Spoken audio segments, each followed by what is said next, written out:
A los 63 años, Soledad había aprendido que el amor podía llegar a cualquier edad, pero nunca imaginó que también podría irse tan cruelmente.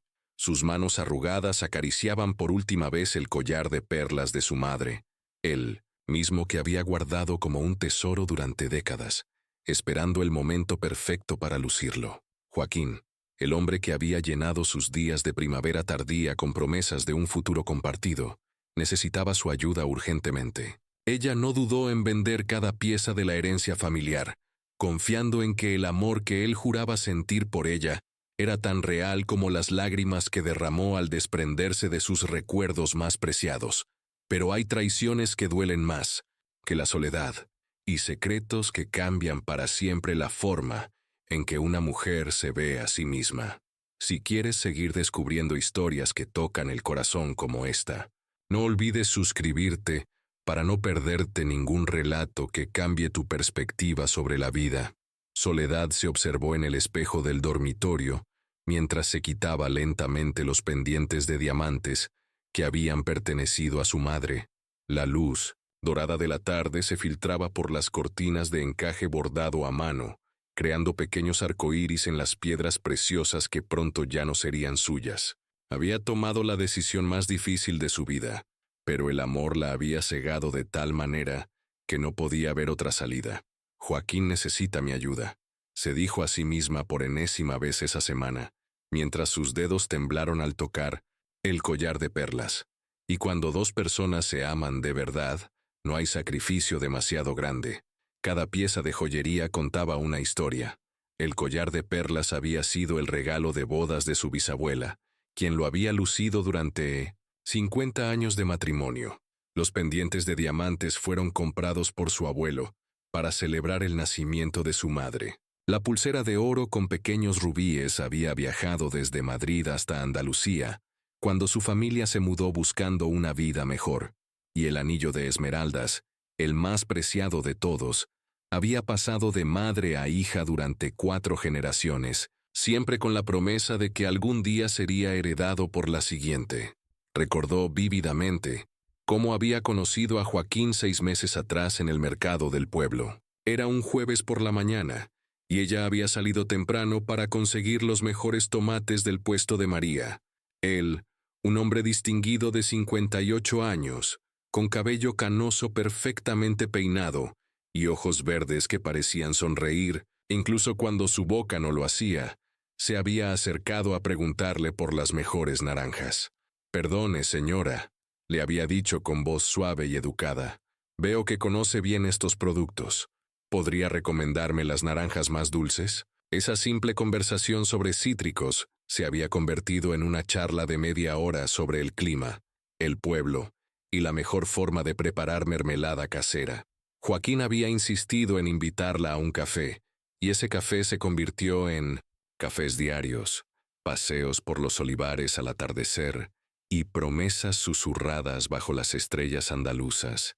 Por primera vez en décadas, después de haber enviudado hacía 15 años, Soledad había vuelto a sentir mariposas en el estómago y el corazón acelerado de una adolescente enamorada.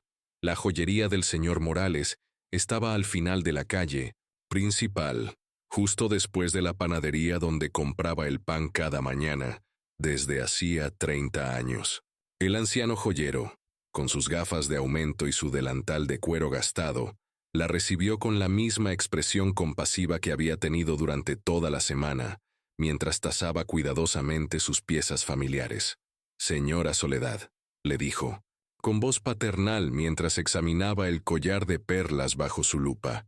«Estas piezas son auténticas obras de arte.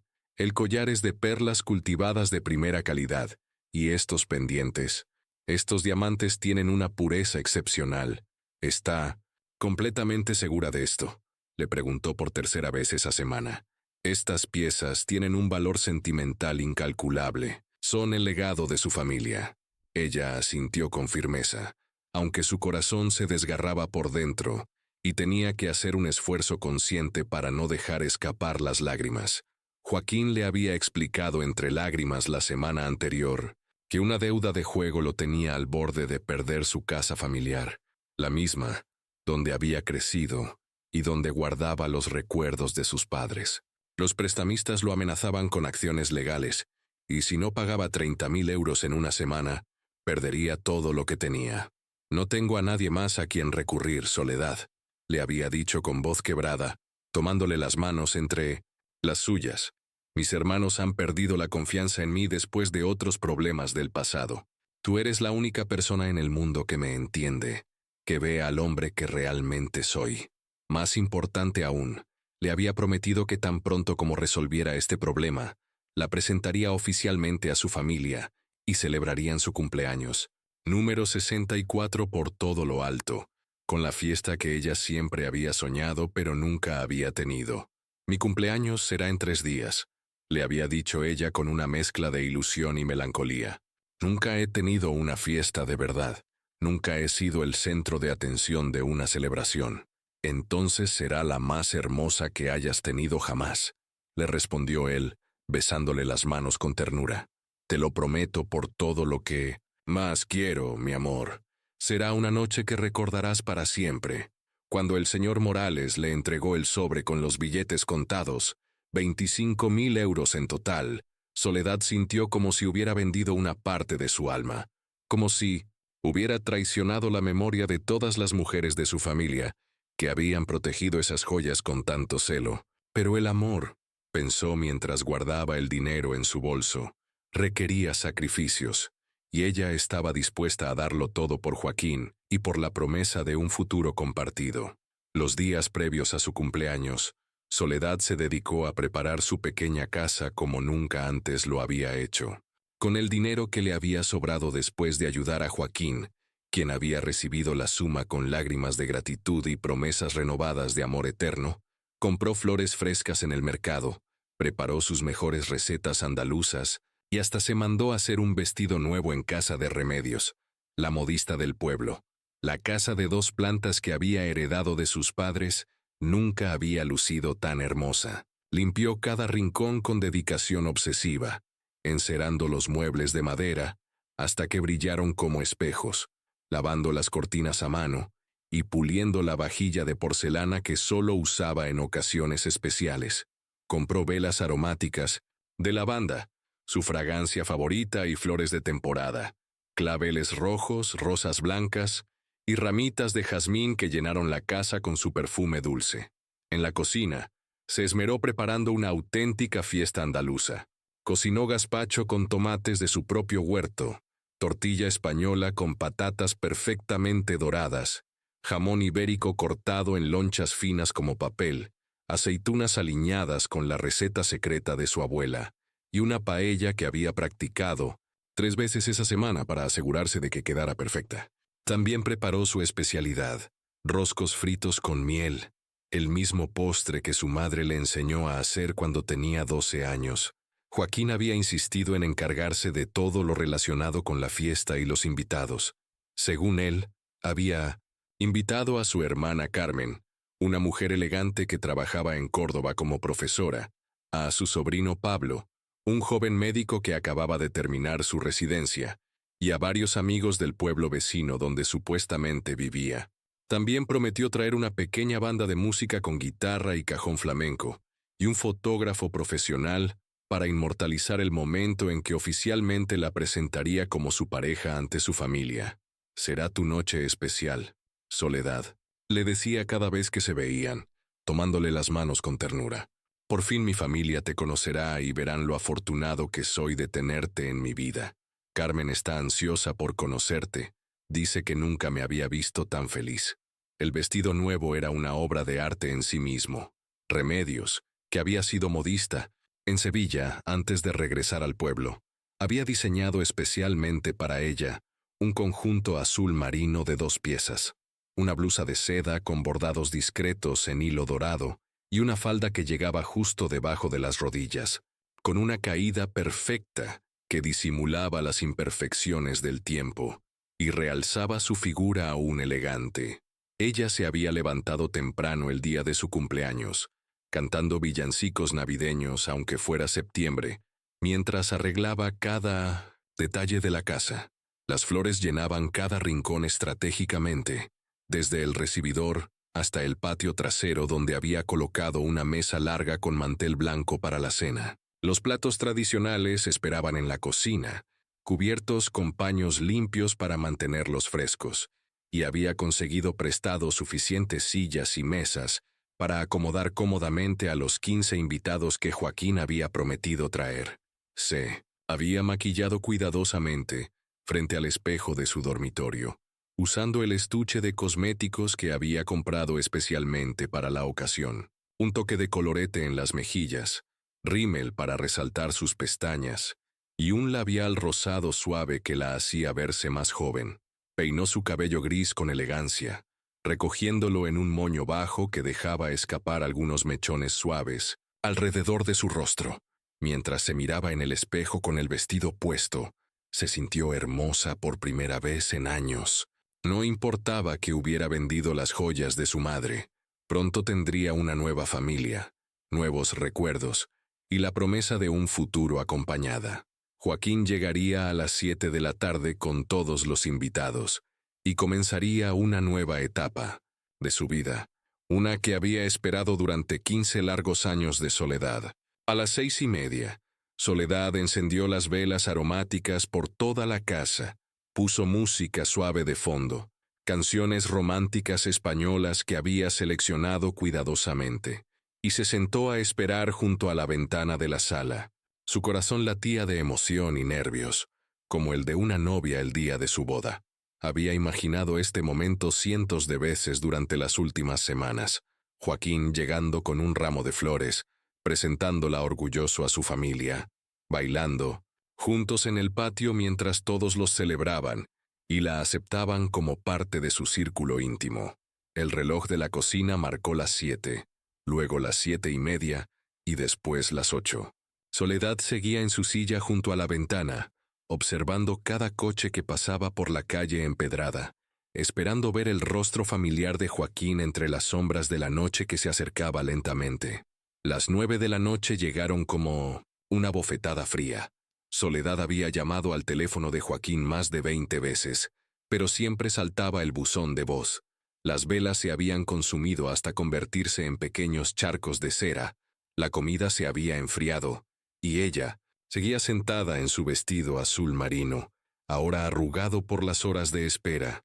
Cuando finalmente se levantó de la silla, sus piernas temblaron. No era posible que Joaquín la hubiera abandonado, no después de todo lo que habían compartido, no después del sacrificio que había hecho por él. Decidió caminar hasta el otro pueblo, donde supuestamente él vivía, para buscar una explicación. El pueblo vecino estaba a apenas 20 minutos caminando, y Soledad conocía la dirección que Joaquín le había dado. Pero cuando llegó a la calle, descubrió que el número que él había mencionado correspondía a un solar vacío lleno de maleza. Preguntó en las casas cercanas, describió a Joaquín a varios vecinos, pero nadie lo conocía. Con el corazón comenzando a quebrarse, regresó a su pueblo y se dirigió directamente al bar donde se habían conocido. Allí estaba Manolo, el dueño, limpiando vasos detrás de la barra. «Manolo», le dijo con voz temblorosa, «¿tú conoces a Joaquín? El hombre con el que me has visto tantas veces». Manolo la miró con tristeza y negó con la cabeza. «Soledad, ese hombre nunca me dio buena espina. Preguntó mucho sobre ti desde el primer día. Quería saber si tenías familia, si vivías sola, si tenías dinero ahorrado». Las palabras de Manolo cayeron sobre ella como piedras. Poco a poco, la terrible verdad comenzó a tomar forma. Joaquín no la había amado nunca. Había sido todo una mentira cuidadosamente planeada para estafarla. Esa noche, Soledad se sentó en su cocina rodeada de la comida sin tocar y las decoraciones que ahora parecían una burla cruel. Había perdido el legado de su madre, su dignidad y la ilusión de haber encontrado el amor en su tercera edad. Se sintió como la mujer más tonta del mundo, una anciana ingenua que había caído en las redes de un estafador profesional. Pero entre las lágrimas y la humillación, algo comenzó a despertar en su interior. Una chispa de rabia que no había sentido en décadas, una determinación que creía perdida para siempre. A la mañana siguiente, Soledad despertó con los ojos hinchados pero con una determinación férrea. No se quedaría de brazos cruzados lamentándose. Iba a descubrir toda la verdad sobre Joaquín y, si era posible, recuperar su dinero. Su primer paso fue visitar a Remedios, la vecina más chismosa del pueblo, quien conocía todos los secretos y tenía contactos en los pueblos de alrededor. Remedios la recibió con té y galletas, y escuchó atentamente mientras Soledad le contaba toda la historia. «Ay, hija mía», suspiró Remedios, «pero si ese hombre ha estado haciendo lo mismo en varios pueblos. Mi prima de Antequera me contó hace un mes de una mujer que había sido estafada de manera similar por un tipo que encajaba con esa descripción». Con esta información, Soledad decidió investigar más a fondo. Visitó 3 pueblos cercanos y en cada uno encontró la misma historia. Mujeres mayores, viudas o solteras, que habían sido seducidas por un hombre encantador que las había convencido de darle dinero para luego desaparecer. En el último pueblo, conoció a Mercedes, una mujer de 60 años que había perdido todos sus ahorros 3 meses atrás, con el mismo método. Pero Mercedes había hecho algo que las otras no. Había contratado a un detective privado. Se llama Antonio Ruiz. Le Pontu, explicó Mercedes, y opera en toda Andalucía. Tiene varias identidades y documentos falsos. El detective dice que es muy difícil de atrapar porque cambia de nombre y apariencia constantemente. Sin embargo, Mercedes le dio una pista valiosa. Joaquín, o Antonio, o como se llamara realmente, tenía una debilidad. Siempre regresaba a Sevilla después de cada estafa, donde supuestamente tenía familia real. El detective había localizado una dirección donde posiblemente se escondía entre operaciones. Soledad sintió como si un fuego se encendiera en su pecho. No solo la había estafado a ella, había destruido la vida de muchas otras mujeres. Por primera vez en días, sonrió. Tenía una misión, y no descansaría hasta completarla. Esa noche, mientras planeaba su viaje a Sevilla, Soledad se miró en el espejo y vio algo diferente. Ya no era la mujer ingenua que había vendido sus joyas por amor. Era una mujer con propósito, con fuego en los ojos, con una fuerza que no sabía que poseía. El viaje a Sevilla fue el primero que Soledad hacía sola en más de 20 años. En el autobús de línea que salía del pueblo cada mañana a las 7, mientras observaba el paisaje andaluz pasar por la ventana, los olivares infinitos, los pueblos blancos encaramados en las colinas, los campos de girasoles que se extendían hasta el horizonte, reflexionó sobre todo lo que había descubierto sobre sí misma en los últimos días. La traición de Joaquín, aunque dolorosa como una herida abierta, había despertado en ella una fuerza dormida que no sabía que poseía. Durante el viaje de 2 horas, pensó en todas las decisiones que había tomado en su vida por miedo, por conformidad o por lo que otros esperaban de ella. Se había casado joven con un buen hombre porque era lo correcto. Había cuidado a sus padres enfermos sin quejarse nunca. Había vivido 15 años de viudez en silenciosa resignación. Pero ahora, por primera vez, había tomado una decisión por sí misma. Había luchado por algo que consideraba justo. La dirección que le había dado Mercedes la llevó a un barrio modesto de Sevilla, con casas de 2 plantas pintadas de blanco y amarillo, balcones de hierro forjado llenos de geranios, y calles estrechas que olían a azahar y aceite de oliva. Era un vecindario donde las familias se conocían desde hacía generaciones, donde los niños jugaban en las aceras, mientras las abuelas tejían en las puertas de sus casas. Soledad se armó de valor y tocó la puerta de hierro verde del número 18. Una mujer mayor, de aspecto cansado, con el cabello gris recogido en un moño despeinado y un delantal floreado sobre un vestido negro, le abrió la puerta. Sus ojos, sorprendentemente parecidos a los de Joaquín, la miraron con una mezcla de curiosidad y resignación. ¿Busca a Antonio?, preguntó la mujer sin que Soledad dijera nada, con una voz cargada de cansancio y vergüenza.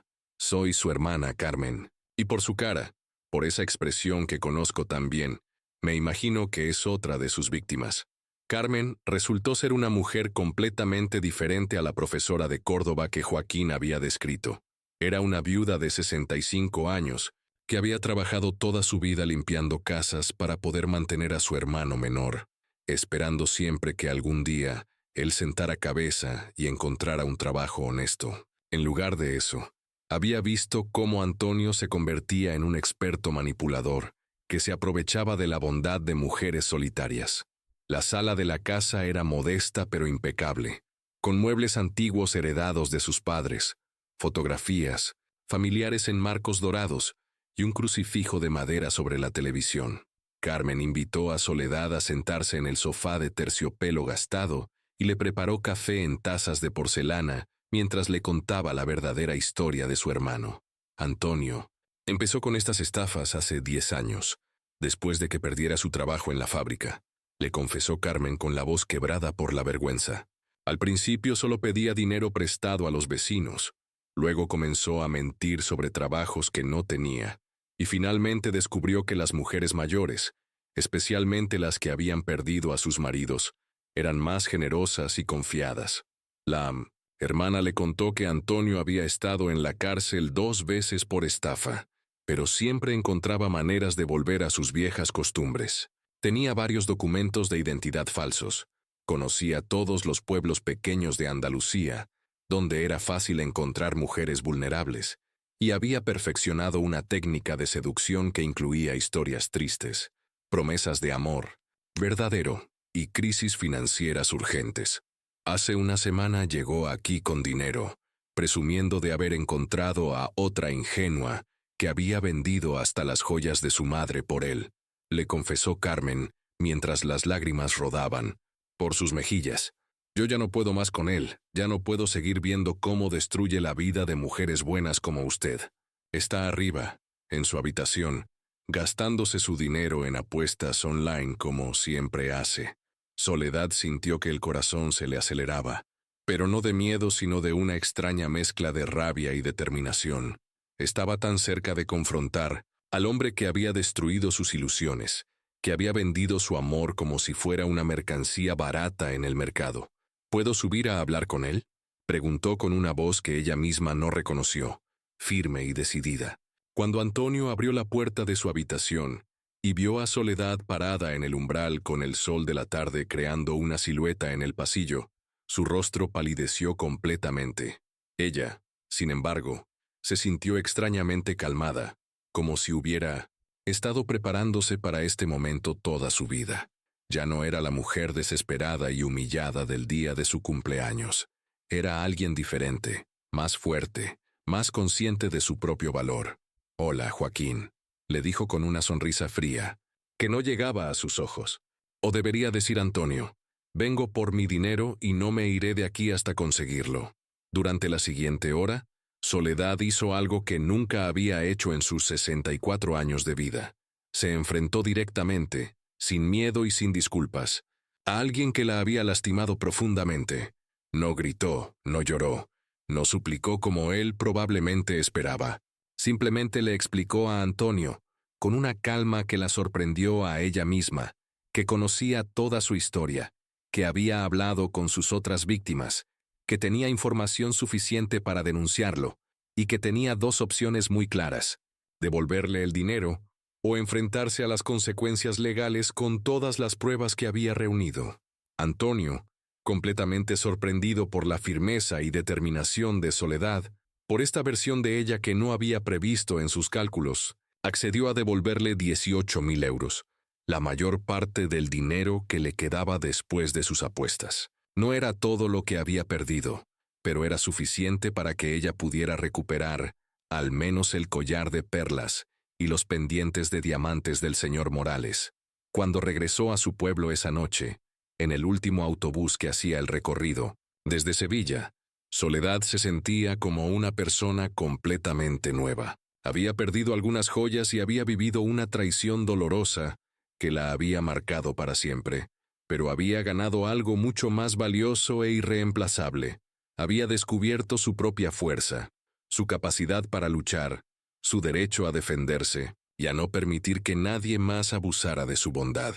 Al mes siguiente, organizó una verdadera fiesta de cumpleaños tardía, la celebración de su renacer personal. Invitó a Mercedes y a las otras 3 mujeres que habían sido víctimas de Antonio, a Remedios y su familia, al señor Morales y su esposa, y a todos los vecinos que la habían apoyado durante su momento más difícil. Cocinó los mismos platos que había preparado para la fiesta que nunca fue. Usó las mismas velas aromáticas y se puso el vestido azul marino, que ahora tenía un significado completamente diferente. Fue la celebración más auténtica y alegre de su vida, llena de risas, genuinas, historias compartidas y el calor de personas que realmente la querían sin esperar nada a cambio. Mientras bailaba esa noche en su pequeño patio, rodeada de personas que habían llegado porque querían estar ahí, no porque alguien les hubiera prometido algo, Soledad entendió una verdad fundamental. El amor verdadero no venía de un hombre que prometía lo imposible a cambio de dinero, sino de la comunidad que la había sostenido en sus momentos más oscuros, y más importante aún, del amor propio que había redescubierto en el proceso. A los 64 años, Soledad había aprendido que nunca es demasiado tarde para reinventarse, para encontrar el valor que siempre había estado ahí esperando el momento adecuado para florecer, y para descubrir que la traición, aunque duele como pocos dolores en el mundo, puede ser el comienzo de la liberación más hermosa y auténtica. Su madre, donde quiera que estuviera, habría estado inmensamente orgullosa de la mujer valiente y digna en la que se había convertido su hija, con o sin las joyas familiares que habían custodiado durante generaciones.